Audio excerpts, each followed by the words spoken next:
Hello and welcome back. Playing Oxygen Not Included in hard mode. Dupes eating twice the amount of calories, getting stressed out easily. So in my home world, I'm starting to drain all this salt water. I want to have it pool down here so I can do construction without having to get my dupes wet. Also going to be sending a rocket from Villista to here, Perenini, and that's going to allow the first time having dupes access to that very cold asteroid. So this rocket has a trailblazer. So two dupes are going to go in it. We're at the point I have all the materials I want on it.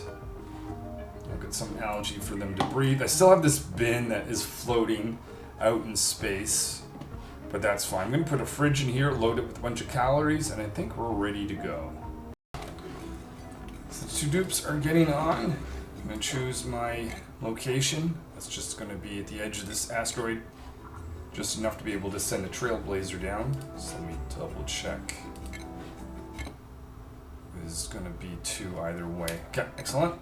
Just trying to take the shortest distance. Let's begin launch sequence.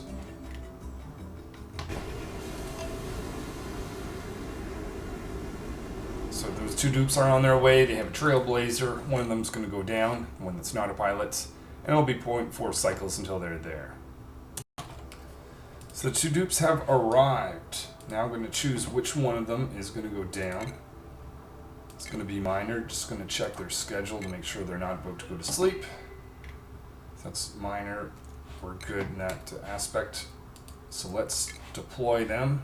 This is the first time a dupe has been deployed on this particular asteroid. I'll get them to land. I guess this is technically in the way. Let's see, where can I go? Right there is good. Let's watch this go down.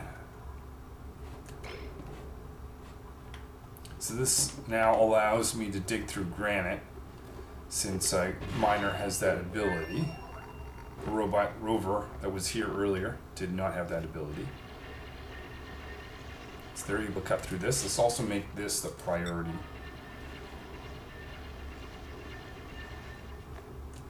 Actually, no, definitely the priority is getting in here. Because actually I guess I was going to say I want to make sure this dupe has access to oxygen. They could walk all this way here to get oxygen. They may have to. This is going to be a tough job, Miner. Hopefully you can cut through this pretty quick. No, you can't. Run, run. Speed this up. Run. Get your breath. Your props. Your drums have popped. I guess that's a little high pressure there, isn't that? It's kind of, didn't expect that, but that's fine. That won't last forever. Alright, so now that I have that, Miner prefers to dig before anything else, but I want them to build right now. So I'll go sort of neutralize that aspect of their ability and get this built, so I can get the dupe that's up waiting in space to be able to land. Dupes in the home world have been busy. They dropped this salt water, which is good. I'll continue to do that so I can remove more and more of it, or at least get it to be dropped off in a location that I'm not concerned, because I want to use this for some construction projects going forward. Let's have a look at our dupes here. Still trying to build this platform. Hopefully it'll be built this time round. Maybe. There we go. So that means I can now get Explorer, which is not super happy right now. I can get them to land because now there's a platform on this asteroid. Let's go watch this landing happen.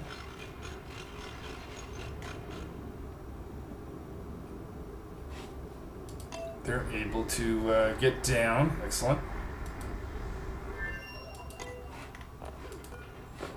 Now I will destroy this. I don't need this anymore.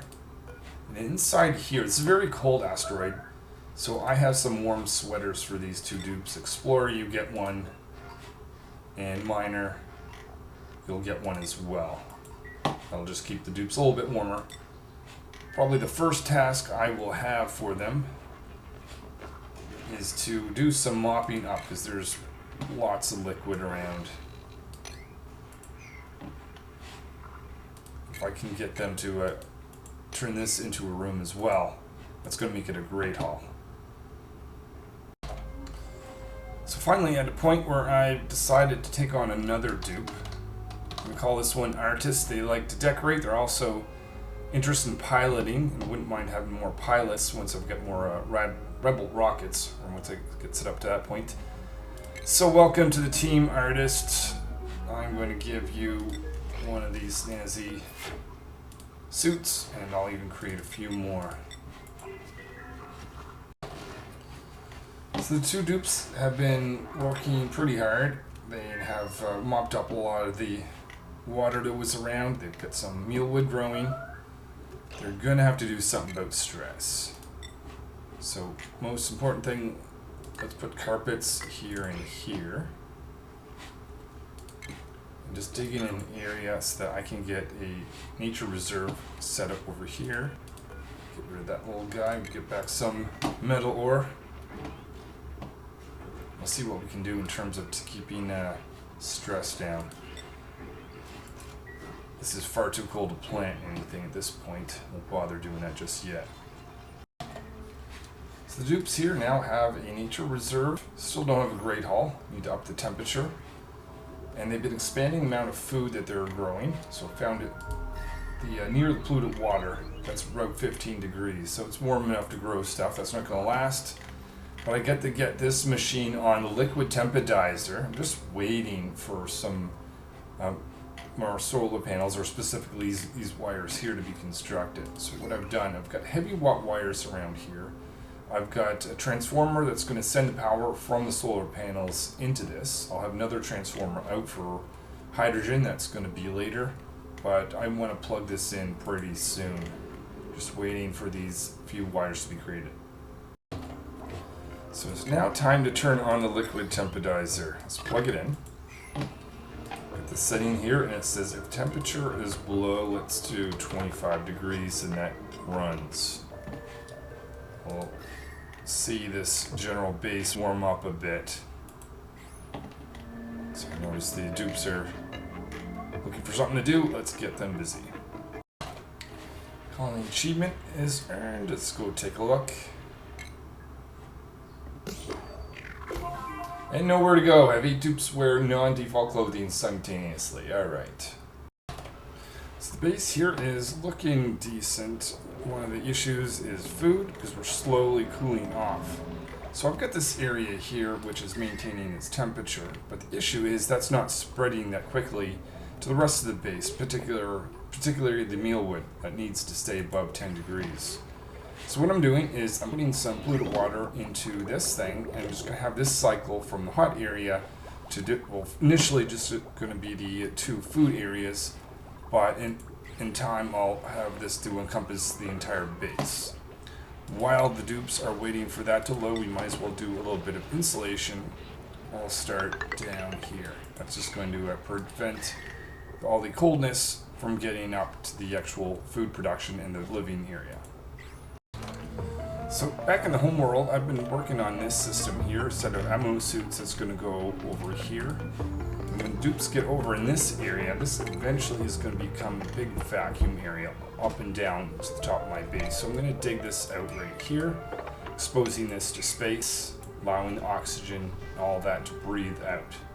And that's going to give a little bit of temperature protection around this water geyser when I open this up.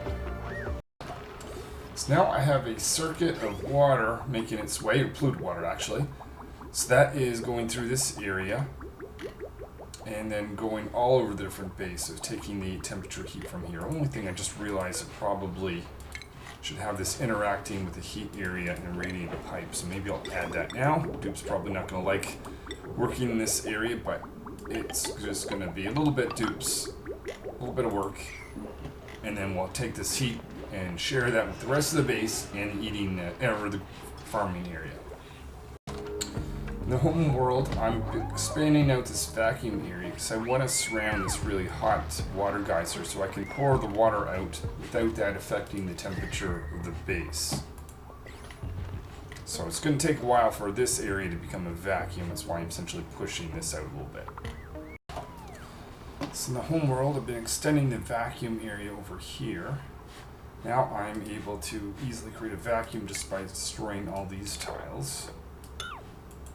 And once I do this, I'll be able to open this up and won't have to worry about the hot water. So this is going to be 95-degree hot water being stored around here because it won't leak. Now it will interact a little bit over here, but in time this is going to become a vacuum as well, so it won't matter. So the water geyser is being freed. That hot water is now able to make it out. And I'll be able to store lots of water here. It's going to be very hot, but I'll have specific use for this hot water in time to come. Because I've got MO suits here, I can actually get scientists to analyze this. I may have to give them their skills back, but we can look at that. Let's have a look over here, just adding some insulation, continuing this process so I'm fully insulated, not going to bother with the area, this light obviously, but this is going to allow me to warm this area up without worrying about the cooling continuing to push in, at least as quickly.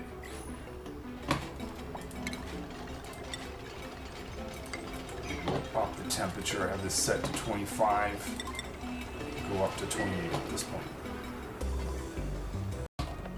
So here's my base on the Frozen Forest Astroid. So I've got insulation from a cold area, producing heat with a liquid temporizer and automation. I've got power generation. Actually, let's turn on a little bit of hydrogen right now. And we've got, oh, it's not flowing. Oh, I guess this is already stacked in the pipes because I've got a smart battery telling it when to operate. So let's generate some masks so we can actually explore this asteroid now that I've got it set up. So I have this masking station. There's all this area that we yet to find out. So it's probably one of the main prizes. It's Wheezy Warts, but I see a lot of iron ore that I also like to take back.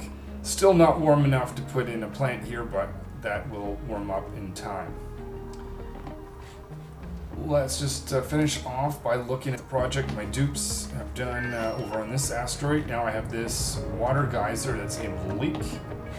It has vacuum protection on two sides, bottom and one side, and of course this is petroleum anyways, and this is going to ultimately become a vacuum, so that won't be an issue once when we get to that point. From this point on, I think we have to do some more advanced research to create some future technology stuff. So thank you for watching, and see you in another video.